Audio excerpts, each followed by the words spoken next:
Ay, kamusta mga kapuso, kapamilya, mga kaparintihan na nasa tayo another video nga i-share ninyo. So for today's video, manahiay na sa tani. Ang akong tayon karon mo ang cover sa foam. First time na magtahi niya cover sa foam dayon. Huy, wa ka nalipong. Pero kayahon oy, kay kung kaya sa uban, o malamang maglisod yo kay dili pa ko kahibaw, pero kayahon gyud. So ako nang gisugdan niya, ako sa kunuhay nga gimeasure ang foam, nya gilista pod para legit sad tanawon ha. Pero sa tinuod lang, naglabad akong ulo unsaon ako pagsugod. Ingon nila, primero ra daw ang lisod, kadugayan maanad na ka, sayo na daw, char.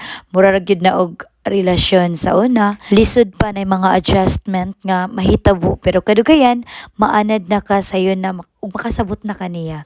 Pero og di gyud aw buwagi oy, simsa dako diri karon kun dili gyud ko kasabutan ni undangon ko manibahi. Niabot ako sa punto nga itanaw nako og video tutorial kilabad na proyegaba, pero sabot man nun kalabad akong ulo pag human ako og tan-aw. Ako'y mahimo, gigamit na lang gyud nako ang wild imagination para mahuman ko ani. Mayo gani nako'y wild imagination. Huy, kakuyaw, gimaumaw ko lang ni pagtahi bahalag kapila tangkas. Ang importante na na ang cover sa foam. Aning mga panahon na ug orasa mo give up na unta ko ani kaso naghuna-huna ko sa tela nga perti ra bang mahala. Ug di ko ni tiwason niya nakat na ang tila niya. Maayo ra bag dili tag 184 ang metros. Uy, kamahal. Maong pugos na lang yung kughuman ani. Wa na lang nako gipakita ang pagtahi sa mga kilid sa cover sa foam kay naapilin taon og video ako ang naong perti ra bang batian nagkusmod na kay gisapot na unsaon pagtuman aning trabaho.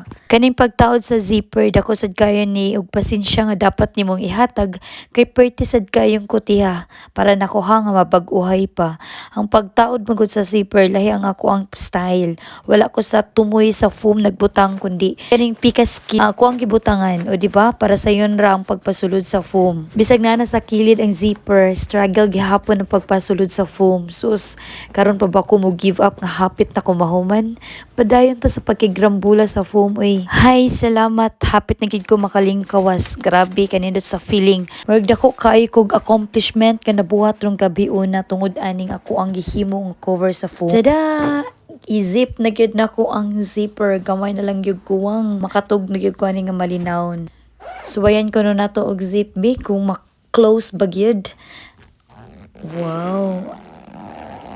Proud kay ko sa kong kagalingon aning panahon na bahalag dehag nagkunot-kunot na ng agi. Basta kay ang importante na sirado. Ani nga panahon mo ko nagtungan na human ako sa tulo ka gabi ang pagtahi sa cover sa foam tungod kay lagi ni kadlawan tuwa ta sa eskwelahan, so gabi na lang ang ako ang time ilaan para ani. 3 nights ang ako ang gihatag nga time unya sa kada gabi na ako'y duha ka oras nga ako ang pagtahi. So gud na tawag panghipos aron makatug ta nga malinawon og magngisi. So ang una na kong gihipos ang kaning foot pedal ug ang isaksak sa portable nga sewing machine. So dili na nako niibutang para accessible dali ra kayo kung makakuha ko kung nakoy gusto nga tahion. Hoy, sa dili pa din ako ni undangon ning video, palit sa day mo og trapo tag tulo cheese ra ni. PM lang sa ganahan og kinsa sa diha ang gusto mo order og mo palit og portable nga sewing machine, pwede ra mo magpa-order nako or adto mo sa ako ang TikTok shop.